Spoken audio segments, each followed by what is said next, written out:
based on consumers continuing to consume. And we've talked a lot about what's going on with them, but here there was so much hopium, thanks to Tiger Stacker, there's so much hopium in the system, and that hopium seems to be leaving.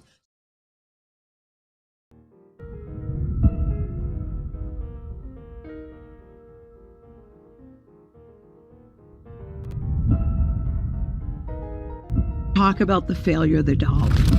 I'm Lynette Zang, Chief Market Trading Student, a banker, and a stockbroker. After all, the dollar's been around since you were born. The fact that according to the Federal Reserve, there is only 3 cents of purchasing power left in the U.S. dollar. The FDIC only has a little more than 1 penny in reserve for every insured dollar in the FDIC insured banks. The money of the U.S. began to transition in 1813. Governments and corporations had 2 key goals.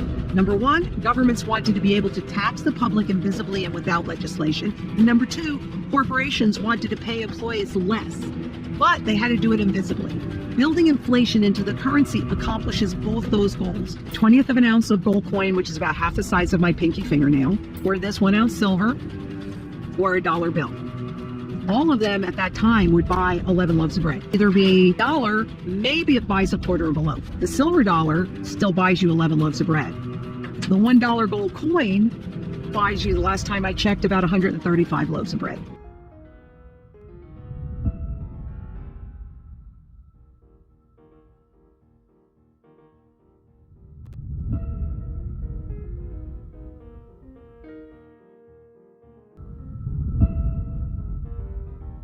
Based on consumers continuing to consume. And we've talked a lot about what's going on with them, but here there was so much hopium, thanks to Tiger Stacker, there's so much hopium in the system, and that hopium seems to be leaving. So we just got consumer sentiment, which dropped to a 7-month low on price worries, which is really talking about inflation. So consumer sentiment is falling as inflation views jump. That means that they are devaluing the currency, and it is still apparent. You know how the Federal Reserve says that it's sticky? Yeah. Well, it's baked into the system. That's why it's so sticky. But you can certainly see that it's a record of household borrowing. At the same time, change in revolving credit outstanding, right? So we've got a spike in non-revolving credit outstanding as well as revolving credit. That's credit cards. That's what we're talking about here. And the borrowing is spiking. The share of borrowers who are only making the minimum payments was the biggest on record. So that those minimum payments don't cover part of the principal, what are you doing? Same thing as the U.S. government, compounding interest, because that interest goes into it. You got to look at this. 1971, once the Federal Reserve took over the regulation and speed of the inflation, all they knew was growing more and more and more debt. And you can see how it's pretty much straight up and kind of really not so choppy. And then 2008, it dipped. Can you see that cup formation? Because debt has broken out, and has broken out in a very pervasive way. And I show you this cup formation because I'm telling you right now, this works for everything. And in 21. So if the incomes are staying where they are or going down, but the cost of living is going up, and you're funding it with credit cards and you can't make those payments, consumer continues to consume. As long as they can get credit, they can keep consuming, right? It's whether or not they pay it, maybe it doesn't matter. And maybe it's time to get to the safety of physical gold and physical silver that's outside of the system rather than owning these garbage securities. Who's left holding the bag? Not Wall Street, it's you. But here is the consumer demand for gold, which is at a record and has become the most popular way to protect your savings. Duh. That's the most important function of gold, is to hold your purchasing power intact, therefore protecting your savings. This is risk-free because it is the only financial asset that runs no counterparty risk.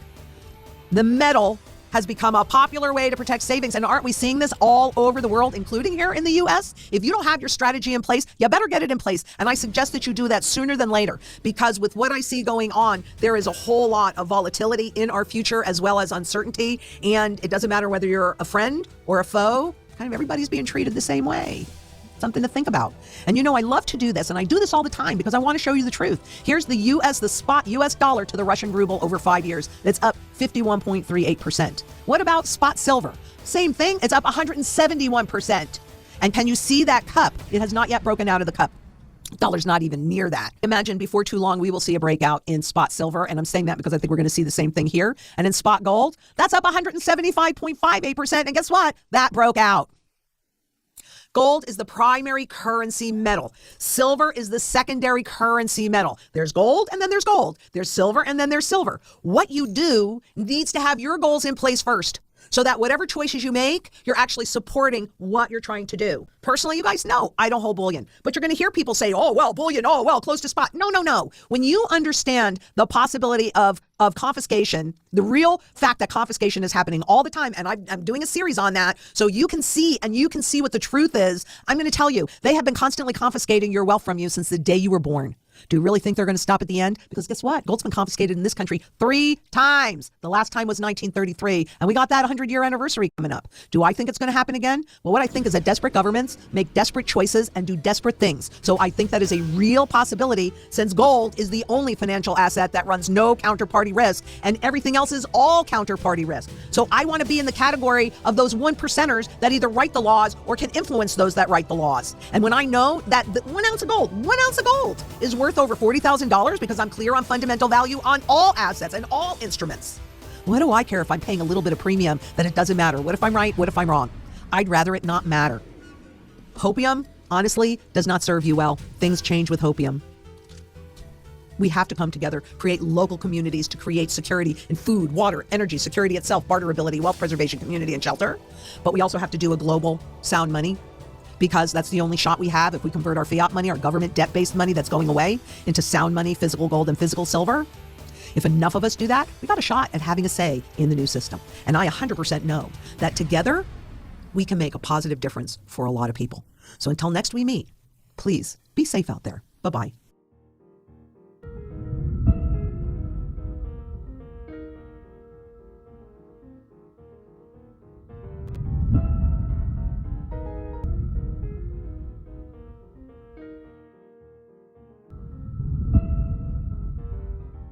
This is your fairy gold mother, and I want to show you the difference between real money and fake money.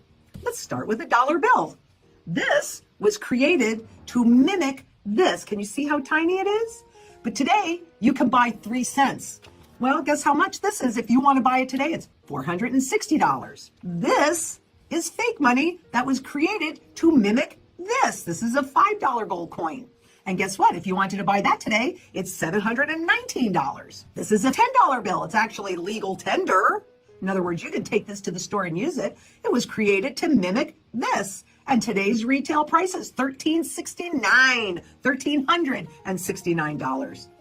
And how about this one? You can take this to the store. I'm not sure you can buy that much with it. And you certainly can't buy this $20 gold piece. If you were buying this one today, it'd be $2,694. This holds your purchasing power. This destroys your purchasing power. This is in your control. This is in their control. Which would you rather have?